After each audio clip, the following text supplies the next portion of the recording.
Chapter 731. Robert turned and stared at Benjamin for a brief moment, then grabbed Tim's textbooks from one of the administrators and reported, "The textbooks are here, Mr. Graham." Benjamin swept his gaze over them and nodded. "Make sure security is tight at the school."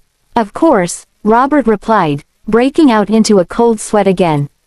Gavin, Zachary, and the others turned to Robert with pitying looks. They knew they had caused him a lot of trouble when they snuck out of the school. "Mr. William, what happened previously was our fault. We're sorry." Robert was pleasantly surprised by Gavin's sudden apology. "What a good boy. However, it was also an oversight on my part. I failed to manage things properly, and security was lacking. I'll be sure to pay more attention to those areas in the future." Zachary looked up at the principal. "It's good enough if you only keep an eye out for bad guys. There'll still be times when we'll want to sneak out, so I hope you'll turn a blind eye when necessary. We'll also make sure to cooperate, Mr. William," Jasper piped up with a chuckle. Touched by his words, Robert beamed at the little boy. A sly look glinted in Oliver's eyes as he took in the scene. I can't believe Mr. William really fell for what Jasper said. Meanwhile, Tim was busy surveying the school grounds, stunned that it looked nothing like what he had seen before. Jessie also looked around and even started explaining to him what each building was. When her other siblings heard that, they quickly chimed in. Orissa wore a big smile as she watched them chatter away. Seeing that Benjamin did not give any further orders and wanting to avoid an awkward atmosphere, Robert decided to give them a tour around the school, covering every inch of the grounds. Hence, Benjamin and Orissa led the 6 children after Robert, touring the whole place once before sending the young ones off to their classroom. "Head over to your classroom now, sweethearts. I need to be getting to the hospital. Otherwise, your great-grandaunt will get hungry. Tell her we miss her, okay?" Gavin instructed. Orissa smiled and responded, "Sure. Call us when you're at the hospital, Mommy." Zachary called out. "You'll be in class by the time I get to the hospital," Orissa replied in amusement. "You can send a text message to update us on great-grandaunt's condition," Oliver piped up, his eyes shining. Orissa nodded. Noticing that Tim was the most concerned, she said to him, "Go to class and don't worry about anything, Tim. The doctors and nurses at the hospital are taking care of your great-grandaunt, so she's in good hands. I'll send you all a text message when I get to the hospital." "Thank you, Miss York," Tim responded gratefully. Orissa gazed down at his adorable face with a smile, then kissed him on the forehead. After that, she gave each of the other kids a kiss and said, "All of you have to look after one another." "Got it. Don't worry, Mommy. I'll take care of them," Gavin promised. "Not to worry, Mommy. I'll also take good care of Gavin and the others," Zachary added, brimming with confidence. Orissa tapped his forehead dotingly. "Don't instigate them to conduct any mischief." Zachary nodded. "I promise I won't." Feeling relieved, Orissa turned to Tim. "Since it's your first day at school and you still don't know your way around, make sure you stick with your brothers. If you accidentally get lost, give them a call. I've saved their numbers on your phone. You only have to dial either 1, 2, or 3 to call them." Having said that, she straightened his clothes again, still feeling quite worried. "Got it," Tim answered with a nod, solemnly committing her reminder to memory. "They'll be fine. Gavin and the others know the school like the back of their hands, so it won't be a problem for them to take him around," said Benjamin. He had confidence in the children and was not as worried as Orissa. Just like how fathers and mothers played different roles as parents, they also had different concerns when it came to their children's well-being. Orissa hugged the kids, reluctant to leave. "Go on in, then. I'm really going to leave now." Chapter 732. Giggling, Zachary teased, "Mommy, we're only going to school. We'll see each other again in the afternoon after school. If you miss us, just give us a call. We'll answer your call." Feeling embarrassed at getting teased, Orissa waved at them. "Bye, then. Bye, Mommy. Bye, Miss York." The children waved back with a chorus of goodbyes. Grabbing Orissa's hand, Benjamin said to the kids, "Be good at school. We're leaving now. Bye, Daddy. Bye, Mr. Graham." The 6 of them also bade farewell to him. Unlike Orissa, Benjamin was unaccustomed to such clingy behavior. Hence, after murmuring an acknowledgement, he nodded at the school's administrators and led Orissa away. Orissa looked over her shoulder and called out to Robert and the school's administrators, "Goodbye. Goodbye, Mr. Graham and Miss York." Robert and the others had wanted to send them off, but Benjamin tilted his head and said in a low voice, "You should get back to work. If anything happens to the children, let us know at once."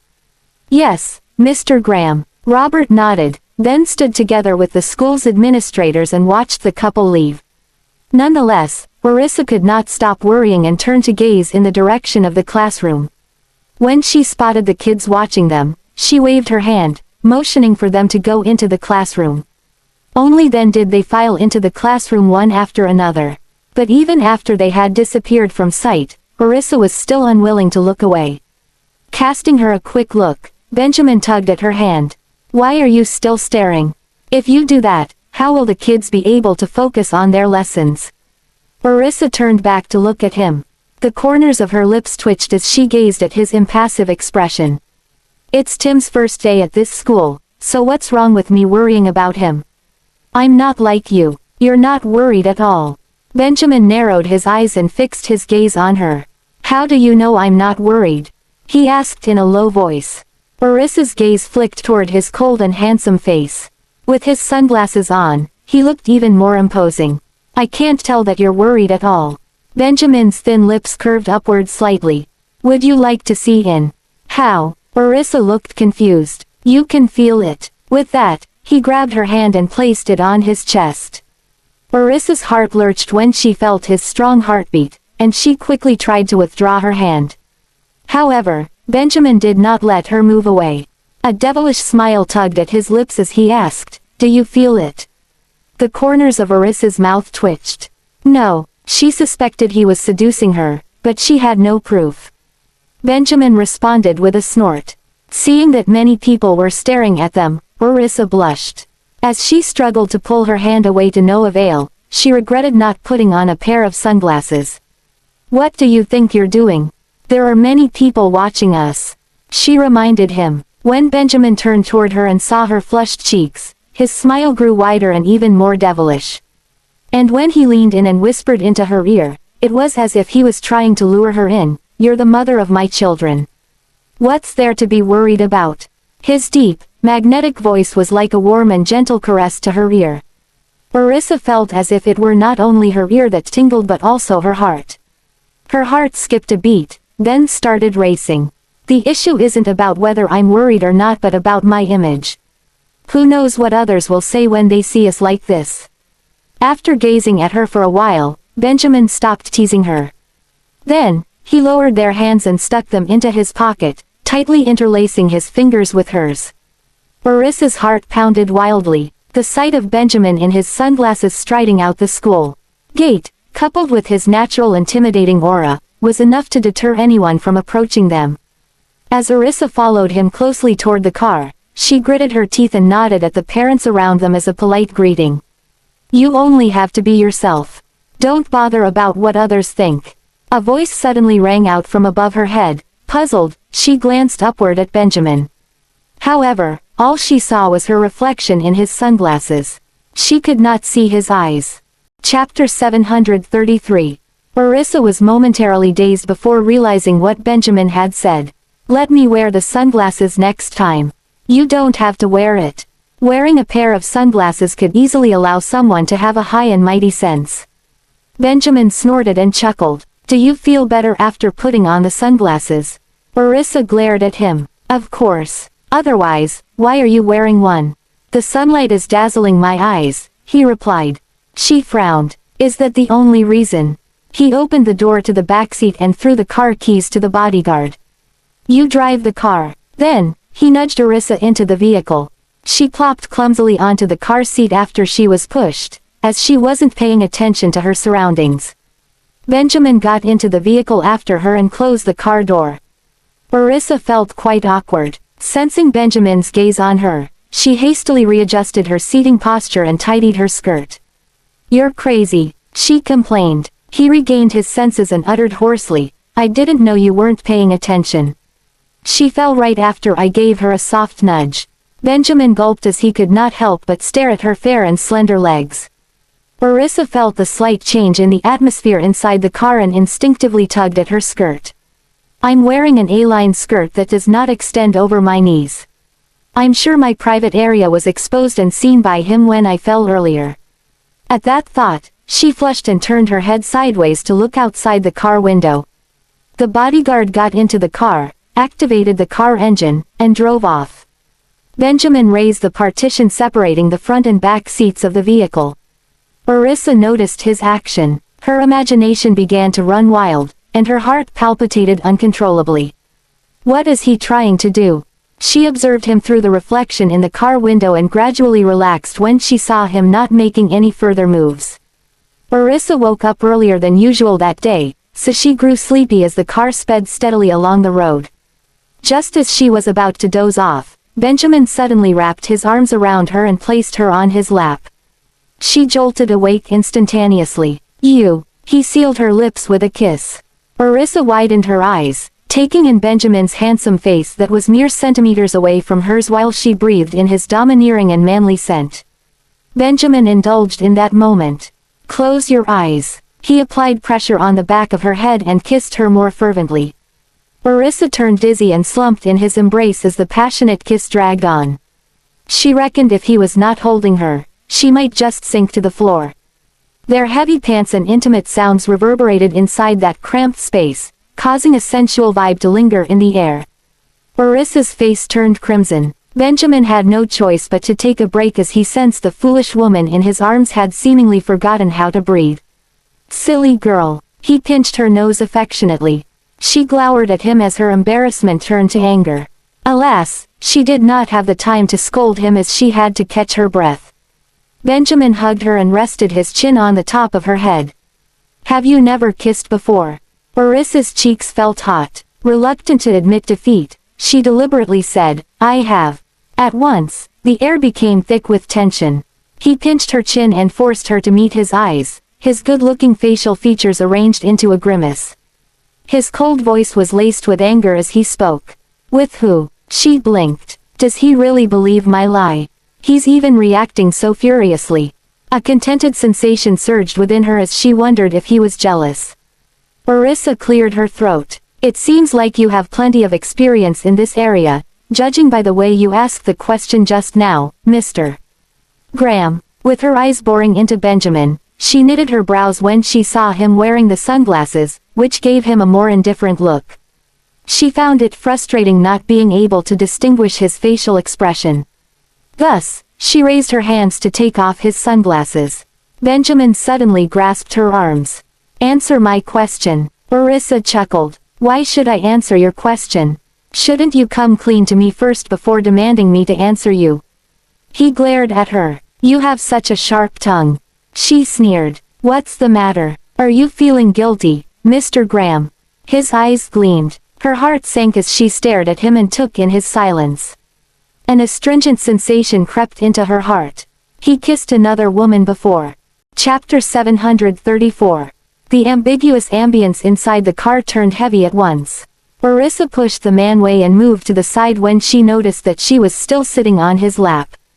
Then, she turned to look outside the window. She felt a little discomfort in her chest. Am I jealous? It is nothing unusual for Benjamin to have relationships with other women since he came from a wealthy family, not to mention sharing a kiss with another girl. Orissa knew she should not be bothered by that, but she could not control the way she felt as the pang of envy lingered. At the same time, she wondered who that woman was. Was it Donna or someone else? Benjamin furrowed his brows when he once again sensed Orissa's indifference toward him. His phone suddenly rang just as he was about to say something. Speak, he uttered coldly. Orissa tried listening to the conversation but failed to hear the sound coming from the phone's speaker. "I'll be there right away." Benjamin hung up the call, turned to look at Orissa, and said, "You'll have to go to the hospital by yourself. I have something I need to attend to." "Fine, I'll get off the car here," Orissa replied sensibly. He narrowed his eyes and instructed the bodyguard to halt the car. While Orissa packed her belongings and was about to open the car door, Benjamin got out of the vehicle instead. He closed the car door, hopped into another bodyguard's car behind them, and left. Orissa was dumbfounded because she thought he meant to ask her to get out of the car. The driver in the front seat turned his head around and informed her, "Miss York, I'll begin driving now." She nodded. "All right. What happened? Why did he leave in such a hurry?" Due to how things ended on an unhappy note between them earlier, Orissa did not feel it was appropriate for her to question Benjamin. Upon arriving at the hospital, she fed Mary breakfast before rushing to the company. However, Benjamin was not there. Work had piled up on her desk as she had been absent from work for a few days. After catching up with her colleagues, Orissa returned to her office and focused on her work. She did not realize she had forgotten to update Mary's condition until the kids contacted her. "Mommy, what took you so long?" Zachary was puzzled. Orissa felt apologetic. "Sweetheart, I forgot to call you. I'm so sorry. Your great-grandaunt is fine. Her appetite is improving too. I came to the office after I waited for her to finish her meal, then I forgot to update you all about this because I am very busy with work." "That's great. Tim is more worried than us. He's very anxious," Zachary said to her. "Pass the phone to Tim." Orissa waited for some time before Tim's voice sounded from the speaker. "Miss York." Orissa's heart softened when she heard his childish voice. She sounded gentler as she spoke. "Sweetheart, I'm sorry I forgot to inform you all. You don't have to worry about your great-grandaunt now and pay attention to your lessons at school. Her appetite is improving. She even finished 2 bowls of the soup one brought for her." Orissa chatted with her child over the phone while doing her work. "All right, I got it. Thank you, Miss York. I will pay attention in class." "Good boy. Has the first lesson ended?" "Yes. What did you learn?" "The teacher taught us how to recite poems." "Okay, I'll check on your progress tonight. Work hard and recite the poem for me later tonight, all right?" "All right," Tim agreed obediently. Orissa curved her lips into a contented smile. "Follow your brother to the restroom during lunch break later and take a stroll around the school. Don't just stay inside the classroom all the while." "Mommy, we are calling you outside the classroom now," Gavin shouted. Only then did Orissa realize the kids had put the call on speaker mode. "Mommy, have you gone to work with Mr. Graham?" Jasper asked. "That's right. I've been absent for a few days, so my work has been piling up. I'll be swamped today," she said to her children. "Mommy, don't overwork yourself, and remember to take breaks between work," Jessie reminded. "Mommy, don't forget to drink more water," Oliver chimed in. "Okay." Orissa felt gratified and blessed when her children showed concern for her. "I'm going to continue working now. You all should get some rest too. Bye. Bye, Mommy." Chapter 735. It seems like Mommy is very busy. Zachary sighed. Gavin said, "Mommy told us to go to the restroom. Let's go pee, Tim." Tim nodded. "Okay." Oliver patted his brother's head. "Don't worry. Mr. Bailey is taking care of great-grandaunt. She'll be fine." "Okay." Tim nodded again and looked at them. "Let's go pee." "Let's go." Jasper took Tim's arm and called Jessie along too. The 6 children went to the restroom together as all the other kids gazed at them curiously. The 6 children garnered attention wherever they went, becoming the focus of the crowd. Jessie trailed closely behind her brothers. "So many people are watching us." Zachary held his sister's hand when he noticed she was shy. "It's all right." Tim had never been stared at by others, too, so he felt slightly embarrassed. Gavin grabbed his hand and comforted him. "Don't be afraid. They're just fond of us." Suddenly, someone muttered, "Why is that kid different from the others? I bet he doesn't share the same parents as the rest. He's so ugly." Tim lowered his head. Jasper glared at those kids who made those remarks. "What nonsense did you say? Mind your mouth before I hit you all. You all are the ugly ones. He is my brother, my biological brother. I can't believe you all can utter such unpleasant things at such a young age. If you dare to speak ill of my brother again, I'll beat you all." Oliver scolded angrily as well. Sensing Oliver's sadness, Jessie glowered at those kids and chided, "I forbid you all from criticizing Tim." You all better watch your back if you utter another word. Zachary narrowed his eyes and exuded an intimidating aura. Those kids cowered to one side as they were frightened by Zachary and the others. Gavin glared at them threateningly and pulled Tim to his side before saying, "My brother's skin is darker than ours because he had too much sun exposure. You guys may end up darker than him if you all are exposed to the sun. Widen your eyes and look closely. Our facial features are similar, and we have the same parents." The other kids did not dare to say another word. They stared at the 6 children timidly, fearing they might really receive a beating. "Apologize to my brother," Gavin bellowed. Those kids immediately burst into tears. Tim no longer felt upset as he was touched by how his siblings protected him. He frowned at the sight of the crying kids. "I didn't even shed a tear when you all criticized me. Now that you're all bawling, others may think we were the bullies." Tim mustered his courage and furrowed his brows. "That's right." Jasper stepped in front of Tim and glared at the other kids in disdain. The kids cried even louder when they were surrounded. A few teachers hurried over. "What's going on? What happened?" Those kids did not dare utter a word and merely continued to wail as Gavin and the others glared at them. The teachers hastily consoled them. "Don't think that this matter will be resolved with you guys crying. Don't even think of going home today if you all do not apologize to my brother."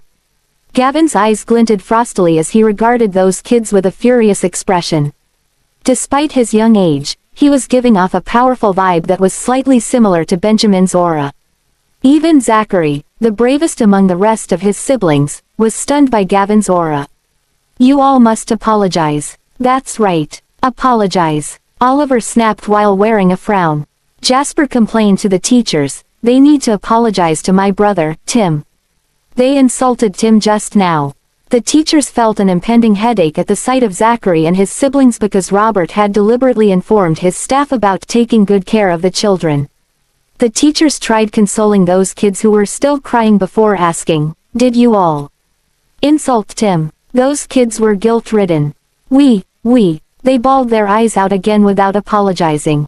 "If you all really insulted Tim, then there is a need for you to apologize. We must always be polite and avoid criticizing others," the teachers lectured.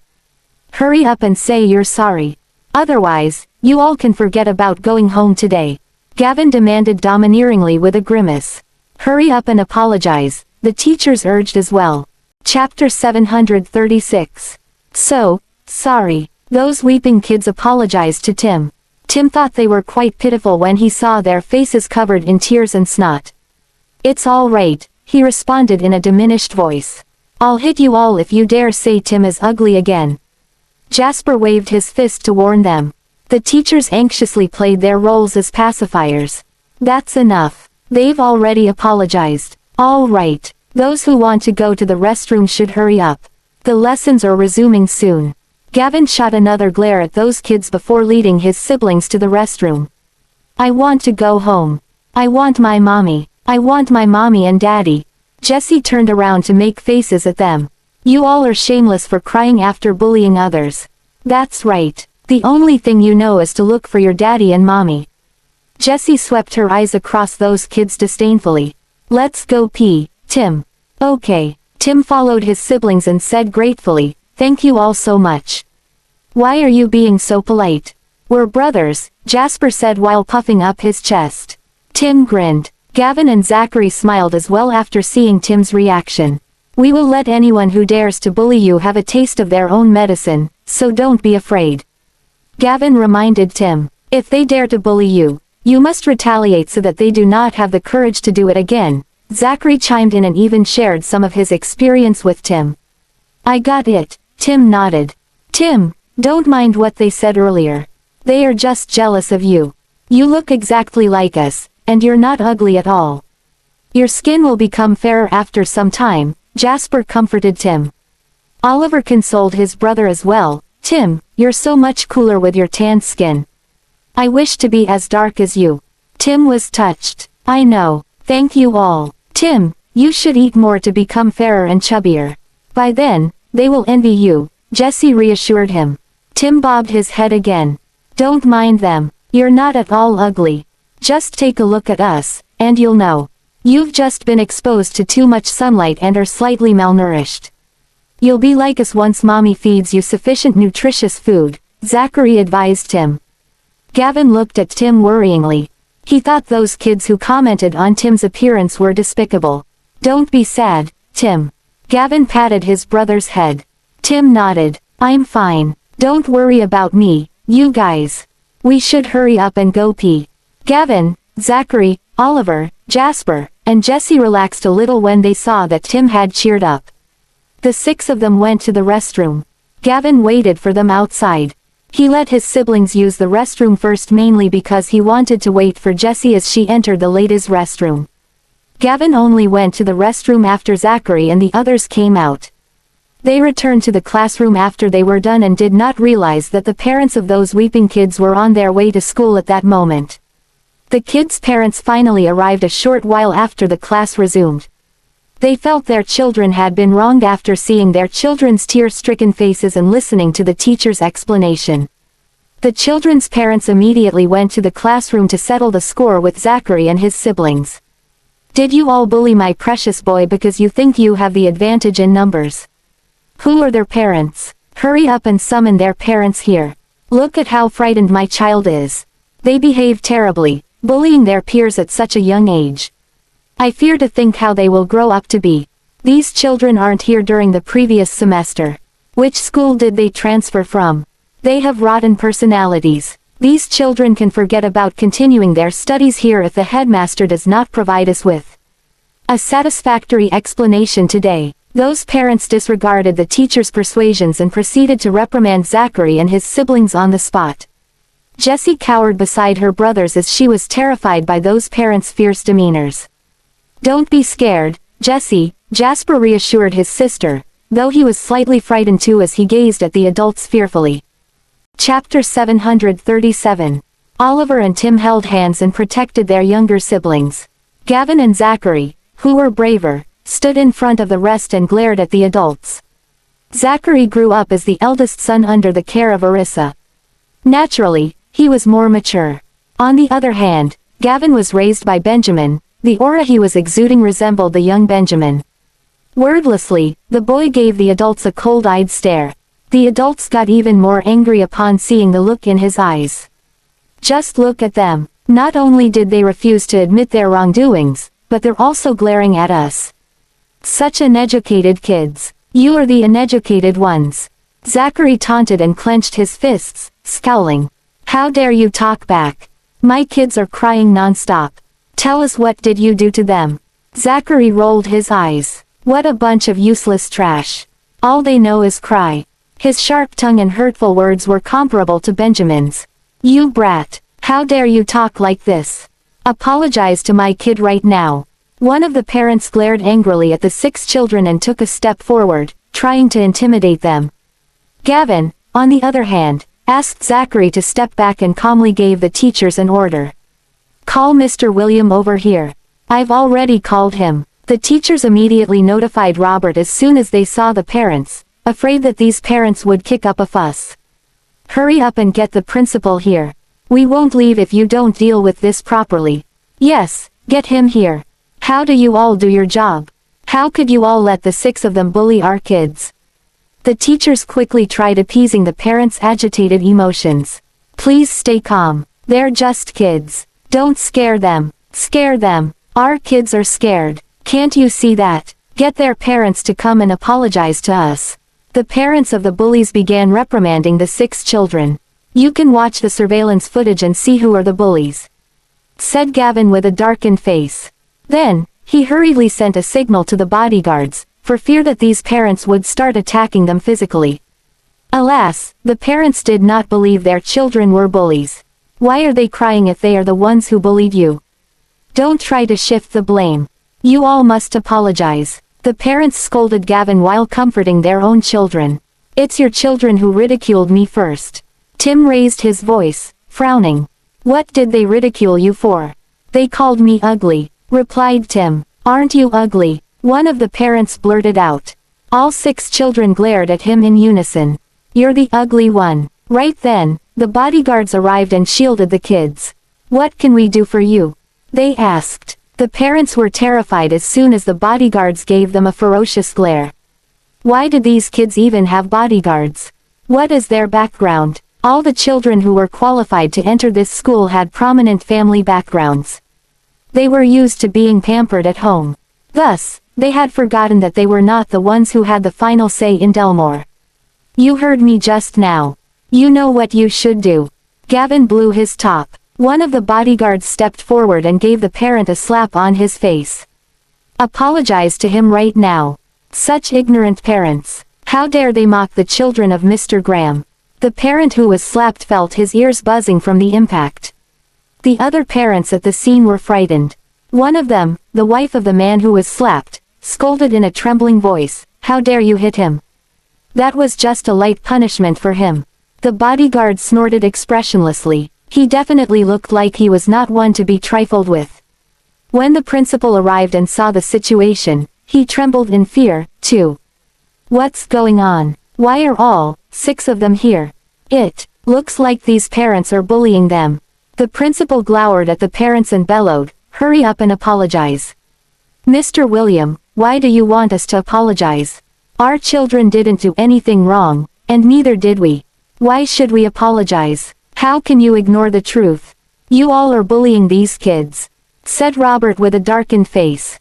He was obviously siding with Gavin and his siblings. Then, he turned around and said to the teachers, "Explain to me what happened." Chapter 738. After the teachers explained the whole situation to Robert, his expression darkened further. He rebuked the children's parents. "The audacity of you guys to complain when your kids are in the wrong." The parents stubbornly refused to give in. Robert ordered someone to check the surveillance footage to find out the truth. The footage contained vivid audio, and everyone could hear the kids' voices clearly. The bullies began crying when all Gavin did was ask them to apologize. The boy didn't do anything to further upset them. The parents' expressions changed drastically. Nevertheless, some of them still refused to admit that Gavin and the rest were not at fault. Our children wouldn't have cried if they didn't gang up and bully them. How can you blame them when your kids were the crybabies?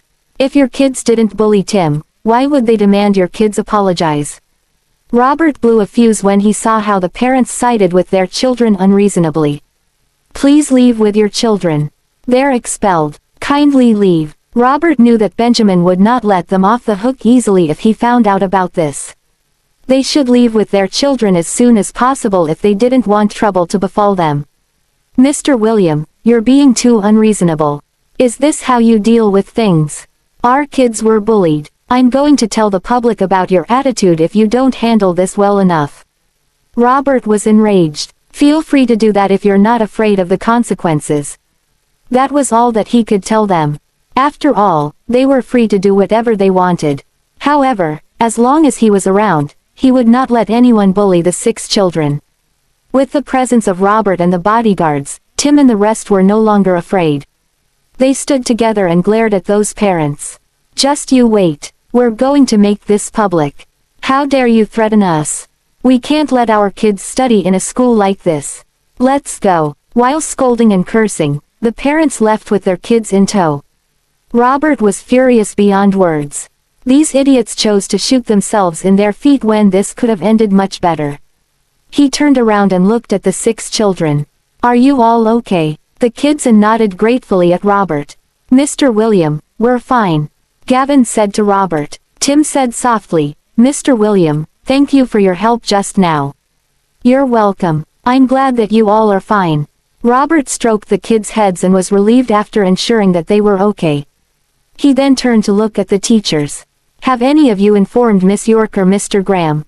"No, we only informed you." "Okay, take good care of the kids," Robert urged. He then checked on the 6 children again before leaving. "You guys may leave now. We're fine," Gavin instructed the bodyguards. The bodyguards acknowledged the order and left the classroom. However, they remained within the compound in case of any emergency. They stood guard outside the classroom to avoid disrupting the class. It's a good thing they didn't tell Mommy. Otherwise, Mommy will be so worried. Jasper glanced at his elder brothers. He was frightened just now. "Yeah," Zachary nodded and patted Jess's head lovingly. Those parents were too unreasonable. I'm sure those kids learned how to talk nonsense from their parents. Oliver, who was still upset, snorted. They even had the audacity to sue the school and the principal. Okay. If they really do that, we'll make them apologize to us publicly. Gavin furrowed his brows fearlessly. He then turned to look at Tim and Jesse. Were you too scared just now? Those people were so scary, said Jesse pitifully. Don't be afraid. Gavin caressed Jess's head before looking at Tim with concern. Are you okay? Tim nodded, his head to show that he was fine. He was just afraid the incident would cause Orissa and Benjamin trouble. If they sue the school, will the school go after Miss York and Mr. Graham? Gavin and the rest stilled for a bit before Gavin consoled him with a smile. Don't worry. Daddy and Mommy will be the ones going after them instead. Tim was puzzled. Chapter 739. Zachary patted his brother's head with a mysterious look in his eyes. That's because you have been bullied in school. Tim was pleased to hear that. Don't worry, Tim. Daddy is a director in the school. The school won't dare to give him any problems. Once Daddy and Mommy find out about this, Mr. William will be the one in trouble instead. Gavin explained to Tim. Tim felt very guilty because he thought he had caused others around him lots of trouble. I'm sorry. You don't have to apologize. This has nothing to do with you, Zachary consoled him. That's right, Tim. Don't blame yourself. This has nothing to do with you at all, Oliver chimed in. If you punish yourself because of other people's mistakes, Mommy will be worried about you. With that, Jasper patted his head. Tim, don't worry about it. We won't let Mommy know. Jesse glanced at Tim and continued. In the past, we used to cause troubles in school too. Mommy will punish us. But, this time around, we aren't at fault. They are the ones causing trouble. If Mommy finds out, she will be very upset that you have been bullied by others. The children were all trying to console Tim. In the meantime, Orissa was completely immersed in her work when she suddenly thought of the children. She wondered how they were getting on in school. After checking the time and realizing that school was still ongoing, she suppressed the urge of giving the children a call. Instead, she carried on working. When noon arrived and there was still no sign of Benjamin, she stopped working and rushed to the school. It was Tim's first day at school. Thus, Orissa was worried that he might not be used to it. The 6 children were thrilled to see her. Mommy, Mommy, Miss York. All 6 children greeted her and threw themselves into her arms. She was glad and relieved to see all of them. After bending down to give them a hug, she spoke in a sweet and soft tone. My sweethearts, did you miss me? Yes, the children shouted. With a smile, Orissa hugged and kissed them. I missed all of you too. She was satisfied and contented when she caught a whiff of their milky scents. Mommy, what are you doing here? Asked Zachary as he grinned at her. I missed all of you and was quite worried that you might not be used to school life. So, I came over to check on you. Orissa caressed their hair and prepared to take them out for a nice meal. Mommy, we have already eaten at 11 o'clock. Jesse was delighted and would not mind going out to have something to eat. Then, keep me accompanied while I eat. She looked at her children, and all of them nodded in agreement. Jasper chuckled and said, It has been an hour since we last ate. We are hungry again. Orissa smiled dotingly at them. In the end, she took them to a nearby cafe. She ordered a lot of food for the children and a huge bowl of pasta as well. When the pasta arrived, Orissa gave each one of them a portion. Mommy, I don't want the pasta. I'll have some soup instead. Gavin's diet resembled that of Benjamin. Then, shall I get you some oatmeal porridge? Asked Orissa. Gavin shook his head. Mommy, I'm not hungry. We had the breakfast that you prepared for us this morning and also the food in school. We aren't hungry. You should eat instead. Well then, help yourselves to whatever you like. Orissa attended to the children before helping herself to the pasta. Zachary, Tim and the rest of them all ate a little. Once in a while, they would put some food on Orissa's plate. The lovely atmosphere at their table attracted quite a bit of attention. Sweethearts, did anything happen in school today? She asked with concern. The children paused for a moment before answering in unison, nothing. Orissa smiled and asked Tim, Sweetheart, How was your first day at school? Are you getting used to it? Yes. Tim did not dare to speak much, for fear he would say something he shouldn't.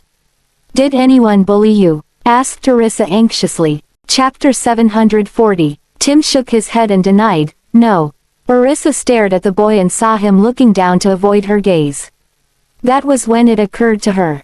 Something must be wrong. She looked at the rest of her children in a serious manner. Did somebody bully Tim? Tim was taken aback. How did Mommy know? Gavin and the others glanced at Orissa before exchanging glances. Mommy is too intelligent. The children continued to eat their pasta. Orissa narrowed her eyes when she realized that none of the children was going to tell her anything. Tell me exactly what has happened. Zachary and Gavin looked at one another. In the end, the oldest child, Gavin, decided to be honest with Orissa. He felt guilty for not taking good care of Tim. Mommy, it's my fault. I didn't take good care of Tim. Someone scolded him. Orissa's heart sank. So, I'm right. Someone did bully Tim. Who scolded Tim? What did they say? She questioned with a frown. Gavin stole a glance at his mother before saying apologetically, after talking to you on the phone, we went to the restroom. Some of the other children teased Tim about his dark complexion and said he isn't our biological brother. They even said Tim is ugly. Orissa eyed Tim with a heartbroken look. She pulled him to her and let him sit on her lap. Tim, ignore what those children say about you. You're very handsome, she consoled him, stroking his head and embracing him. I know, I'm not upset, said Tim heartwarmingly. Orissa was frowning so hard that Tim touched her forehead to smooth out the creases on it. She looked at the boy and kissed his forehead. You're really, really good looking. Look at Gavin, Zachary, Oliver, and Jasper. All of them look like you. It's just that you are tanned, that's all. After some time, you will turn fair and look like them again. Don't you think they are good looking? Tim looked at his brothers and nodded. Yes, they are. Tim, you look like us too, exclaimed Zachary. He then took a photo using his phone and showed Tim. You're only a little darker. We have the same eyes, noses, and mouths. Orissa caressed Tim's head and said, it doesn't matter if your skin is darker as long as you are healthy. When children get more sunlight, they grow faster. She kissed her son's cheek and added, you, Gavin, and the rest are all my children. Nothing will ever change that fact. All of you look like your daddy. If anyone laughs at you in the future, just show them the photo. Tell them how powerful your daddy is and let them be envious of you. The rest of the children smiled and said, Mommy's right. Let them be envious of you. The 6 of you are sextuplets. The other children don't have as many siblings as you do. Furthermore, all of you are particularly good looking. There's no need to care about what they say. We must be confident in ourselves. Only when we become strong can we stop others from saying anything about us. Just give it back to anyone who laughs at you. Don't be afraid. The more scared you are, the more they will like to bully you. Orissa gently delivered the message to her son so that he could stand on his own feet. Miss York, I understand now. I won't let them bully me ever again. Tim memorized what they said and was very touched. Today, Gavin, Zachary, Oliver, Jasper, and Jesse did protect me. They even scolded those children. Orissa smiled in relief. All of you are siblings. You must stand together as one. Hit back at whoever dares to bully you. I will back all of you up. Mommy's the best, yelled Jasper. Orissa then looked at the rest of the children and asked, other than this incident, did anything else happen? Since Orissa had already found out about Tim's bullying, Gavin felt that he had to share with her the incident of those other parents. Orissa frowned after listening. She doubted that those parents would let the matter rest.